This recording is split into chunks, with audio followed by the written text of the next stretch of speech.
அனைவர்களுக்கும் வணக்கம். ஸ்ரீ நவகர கருப்புசாமி நல்லாசி அனைவர்களுக்கும் கிடைக்கட்டும். ஐயா, இது பார்த்திங்கன்னா கொல்லிமலை. கொல்லிமலைக்கு வரக்கூடிய டூரிஸ்ட் அனைவர்களுக்கும் ஒரு அன்பான வேண்டுகோள்.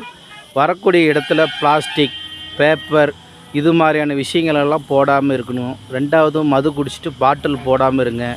அதுக்கு அடுத்தது பார்த்திங்கன்னா சிகரெட்டு குடிச்சிட்டு போடுறீங்க. இப்போ பாருங்கள், ஒரு 20 ஏக்கரு எரிஞ்சு சாம்பலாக போயிடுச்சு. இன்னமேல் அந்த இடத்துல ஒரு மரம் செடி வளர்கிறதுக்கு இன்னும் 100 வருஷம் ஆகும். இதனால் இயற்கையை பாதுகாப்பாக இருக்கணும். அப்போ இயற்கையை நாம் தான் பாதுகாக்கணும். நம்மளால் மரம் வச்சு வளர்த்த தான் முடியல. நம்ம முன்னோர்கள் வளர்த்துறதை அழிக்காமனாச்சும் இருப்போம். அதனால் தமிழ் சொந்தம் அனைவரும், உலகமெங்கும் இருக்கக்கூடிய தமிழ் சொந்தங்கள் அனைவரும் இந்த வீடியோவை வைரலாக்கி இன்னுமேல் இது மாதிரியான தப்பை யாரும் செய்யாமல் நாம் இயற்கையை காப்பாற்றும், இயற்கை நம்மளை காப்பாற்றட்டும். நன்றி, மகிழ்ச்சி.